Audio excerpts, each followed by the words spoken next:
நம்ம சிவன் கோயிலுக்கே போயிட்டு சிவனுக்கு அபிஷேகம் செய்வது, மாதம் மாதம் வருகின்ற அண்ணா அபிஷேகம் கூட செய்யலாம். ருத்ரா அபிஷேகம் என்று தான் இங்கே போட்டிருக்கிறது. அதனால நீங்கள் எந்த பொருளை கொண்டும் நீங்கள் அபிஷேகம் செய்யலாம். உங்களால் இயன்றவற்றை நீங்கள் செய்யுங்கள். அல்லது இந்த பிரதோஷ காலங்களிலும் நீங்கள் போய் செஞ்சுக்கலாம். அப்போ இதை மறந்துடாதீங்க. அப்போ சூரிய தசை, சூரிய புத்தி. சூரிய தசை சந்திர புத்தியில் நீங்கள் என்ன செய்ய வேண்டும் என்றால், அந்த உங்களுடைய ஜாதக கட்டத்தில் அந்த டேட்டெல்லாம் கணக்காக கொடுத்துருப்பாங்க.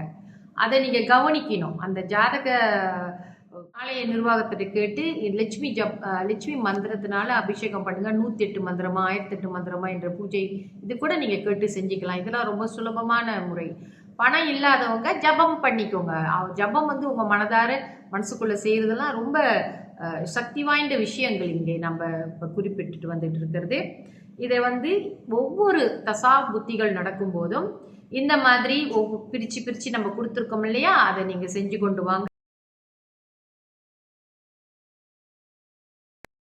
என் இனிய காலை வணக்கங்கள். என்னுடைய பதிவுகளை தொடர்ந்து கேட்டு வரும் அனைவருக்கும் என்னுடைய மனமார்ந்த நன்றிகளை தெரிவித்துக் கொள்கிறேன். இன்றைய பஞ்சாங்கம் பார்ப்போம். இன்றைய தேதி 9ஆம் தேதி 11ஆம் மாதம் 2025 ஞாயிற்றுக்கிழமை, தமிழ் மாதம் ஐப்பசி. இன்றைய சூரிய உதயம் 7:01, சூரியாஸ்தமனம் 6:52. இன்றைய திதி தேய்பிறை பஞ்சமி. தேய்பிறை பஞ்சமி திதி முடியும் நேரம் ஆங்கில தேதியின் முறைப்படி 10ஆம் தேதி அதிகாலை 4:25 முடிவடைந்து சஷ்டி ஆரம்பமாகும். இன்றைய நட்சத்திரம் திருவாதிரை. திருவாதிரை நட்சத்திரம் முடியும் நேரம் இன்று இரவு 10:35. அதன் பிறகு புனர்பூசம் ஆரம்பமாகும். இன்றைய யோகம் சித்த யோகம். நல்ல நேரம் காலை 7:59 10:57 வரை. அதன் பிறகு மத்தியான வேளையில் 2:55 3:54 வரை. ராகு கால நேரம் மாலை 5:25 6:52 வரை. யமகண்ட நேரம் மதியம் 12:56 2:25 வரை. கூலிகன் மதியம் 3:54 மாலை 5:23 வரை. சந்திராஸ்தம ராசி விருச்சிக ராசி அன்பர்களுக்கு இன்று சந்திராஸ்தமம். இவர்களுக்கு நாளை, அதாவது 10ஆம் தேதி மத்தியானம் 3:33 சந்திராஸ்தமம் முடிவடையும். இன்றைய ராசி பலன் பார்ப்போம். மேஷ ராசிக்கு லாபம், ரிஷப ராசிக்கு செலவு, மிதுன ராசிக்கு நன்மை, கடக ராசிக்கு பாராட்டு, சிம்ம ராசிக்கு வெற்றி, கன்னி ராசிக்கு நலம், துலாம் ராசிக்கு பயம், விருச்சிக ராசிக்கு அச்சம், தனுசு ராசிக்கு மறதி, மகர ராசிக்கு பணிவு, கும்பராசிக்கு அசதி, மீன ராசிக்கு ஓய்வு. ஆகாத நட்சத்திரங்கள் வரிசையிலே இன்று நம்ம சதய நட்சத்திரத்துக்கு பார்ப்போம். சதய நட்சத்திரத்திற்கு ஆகாத நட்சத்திரங்கள் ரோகிணி, திருவாதிரை, அஸ்தம், சுவாதி, சதயம், திருவோணம். இந்த 6 நட்சத்திரங்களுக்கும் இவர்களுக்கு திருமண பந்தம் இணைப்பதிலே நீங்கள் கவனித்து பார்க்க வேண்டும். ஒரே ரச்சுவாக வந்தால் எடுக்க மாட்டார்கள். மற்ற விஷயங்களும் நிறைய இருக்குது. இவர்கள் ஒரு நல்ல காரியம் செய்ய போகிறார்கள் என்றால், புதிதாக ஏதாவது ஒரு வியாபாரம் தொடங்க போகிறார்களா, எதுவாக இருந்தாலும் இந்த நட்சத்திரங்கள் இல்லாத நாட்களை பயன்படுத்தி கொள்வது நல்லது. கூட்டு வியாபாரம் தொடங்குவவர்களும் இந்த நட்சத்திரங்களை கவனத்தில் எடுத்துக்கொள்ள வேண்டும்.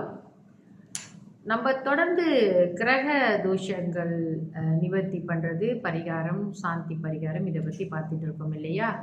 இன்று நம்ம கோயிலுக்கு சென்று பரிகார பூஜைகள் இந்த மாதிரியெல்லாம் நம்ம செஞ்சுட்டு வரோம். ஒன்று முக்கியமாக நம்ம தெரிஞ்சுக்கணும். நீங்கள் உங்கள் ஜாதக கட்டங்களை நீங்கள் பார்த்து செய்கிறீங்களா என்ற அந்த தசா புத்தி அந்தரம் இவைகள் எந்த சசாநாதர்கள் யார் என்றெல்லாம் கவனித்து நீங்கள் செய்வது மிகவும் உத்தமமானது. நான் இங்கே சொல்கிற இந்த பரிகாரங்கள் எல்லாமே நம்மளுடைய பக்தியின் மூலியமாக நாமே சென்று இந்த வழிபாடுகள் எல்லாம் செய்து கொள்வதற்கான பரிகார முறைகளை தான் இங்கே நான் குறிப்பிட்டு வந்து கொண்டிருக்கிறேன். இன்று நம்ம சூரிய தசை, முதல்ல நம்ம சூரியன் வருவோம். சூரிய தசை, சூரிய புத்தியில் என்ன பரிகாரம், அப்படியே அந்த சூரிய தசை நடப்பவர்களுக்கு கடைசி தசை புத்தி கடைசி புத்தி சுக்கிர புத்தி வரும் அல்லவா. அப்போ ஒவ்வொரு தடவையும் இவர்களுக்கு பரிகார முறைகள் மாறிக்கொண்டே வரும். அதை கொஞ்சம் கவனத்தில் எடுத்துக்கோங்க. இது இந்த மாதிரி நீங்கள் செஞ்சுட்டு வந்தாலே உங்களுக்கு உங்களுடைய வாழ்க்கை ரொம்ப ஸ்மூத்தாக போகும். அதாவது மாரக திசையோ இல்லை மாரக புத்தியோ நடக்குதுன்னா கொஞ்சம் சிரமமாகத்தான் இருக்கும். எல்லோருக்கும் இந்த மாதிரி வாழ்க்கையிலே இந்த மாதிரி விஷயங்கள் எல்லாம் போய் கொண்டு தான் இருக்கும். சரிங்களா? அந்தந்த காலத்திற்கு தக்கவாறு நம்மளுடைய வழிபாடுகளை செய்து கொண்டு வந்தோம் என்றால் அந்த இறை துணை, குலதெய்வ துணை எல்லாம் நமக்கு இருக்கும். அதுக்கு தான் நம்ம இதெல்லாம் சொல்லி கொடுத்துருக்குறாங்க. சூரிய தசை சூரிய புத்தியில் வந்து பரிகாரம் என்ன என்றால் ருத்ர அபிஷேகம். ருத்ர அபிஷேகம் என்றால் இப்போ மலேசியாவெலாம் பார்த்தீங்கன்னா ருத்ரர் கோயிலெலாம் அப்படிலாம் இல்லை. நம்ம சிவன் கோயிலுக்கே போயிட்டு சிவனுக்கு அபிஷேகம் செய்வது, மாதம் மாதம் வருகின்ற அண்ணா அபிஷேகம் கூட செய்யலாம். ருத்ரா அபிஷேகம் என்று தான் நீங்கள் போட்டிருக்கிறது. அதனால நீங்கள் எந்த பொருளை கொண்டும் நீங்கள் அபிஷேகம் செய்யலாம். உங்களால் இயன்றவற்றை நீங்கள் செய்யுங்கள். அல்லது இந்த பிரதோஷ காலங்களிலும் நீங்கள் போய் செஞ்சுக்கலாம்.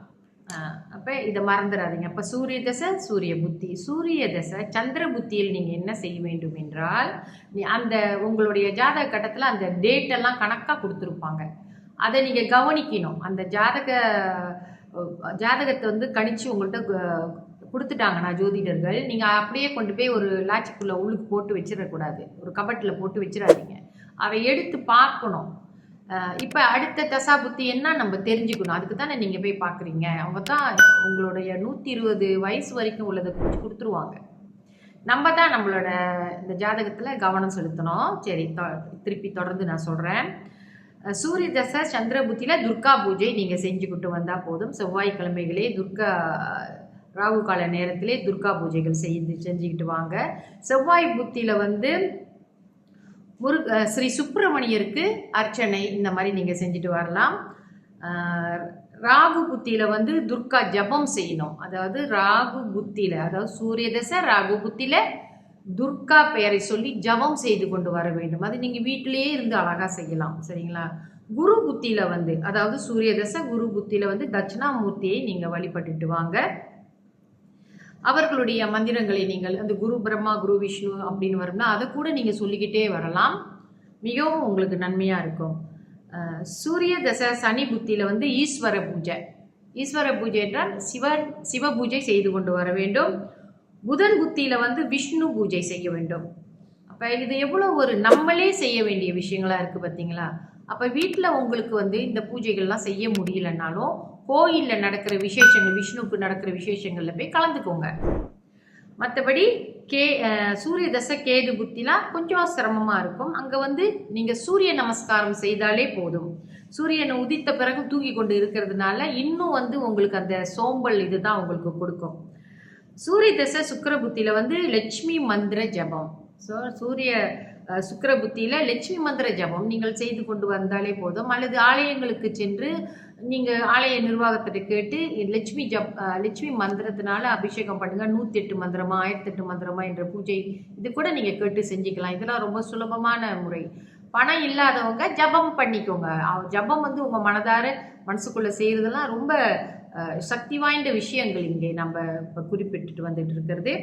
இதை வந்து ஒவ்வொரு தசா புத்திகள் நடக்கும் போதும் இந்த மாதிரி பிரித்து நம்ம கொடுத்துருக்கோம் இல்லையா, அதை நீங்கள் செஞ்சு கொண்டு வாங்க. வாழ்க்கையில் நீங்கள் மென்மேலும் சிறப்பாக வருவீர்கள். இன்னொன்று என்னவென்றால் இந்த தசாபுத்தி காலங்கள் நடக்கும் பொழுது விசேஷ பூஜைகள் செய்யலாம். இப்போ உங்களுக்கு குறிப்பாக ஒரு 6 மாதம் 1 வருஷம் 8 மாதம் இந்த மாதிரிலாம் இருக்கும். அந்த டேட்டு நீங்கள் கவனிச்சுக்கோங்க. அப்போ ஒரு மாதத்தில் நீங்கள் ஒரு அன்னதானம் கொடுத்தா கூட போதும். ஒரு 1.5 மாதம் 1.5 வருஷம் வருதுன்னு வச்சுக்கோங்களேன் இந்த தசாபுத்தி காலங்கள். அப்போ நீங்கள் என்ன செய்யலான்னா மாதத்துக்கு ஒரு தடவை அந்த பூஜையை போய் செய்யுங்க.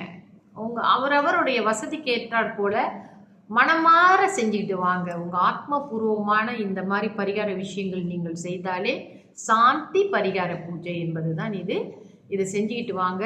எல்லாரும் நல்லா இருக்கணுன்ற எண்ணத்தில் தான் இதை நம்ம தெரிவிச்சுட்டு வரோம். இது குடும்ப ஜோதிடம் என்ற புத்தகத்தில் என்னுடைய குரு எனக்கு சொல்லி கொடுத்தது. இது உண்மையிலே எல்லாருக்கும் நல்லா வேலை செய்யுது. என்னோட குருவோட ஆசீர்வாதம் இருக்குது. அதனால் இங்கே எல்லாரும் பயனடையணும் அப்படின்ட்டு நான் இதை சொல்கிறேன். நன்றி, வணக்கம். தொடர்ந்து என்னுடன் இணைந்திருங்கள். நாளை சந்திர தசா சந்திர புத்தியிலிருந்து ஆரம்பித்து முடிப்போம். நன்றி, வணக்கம்.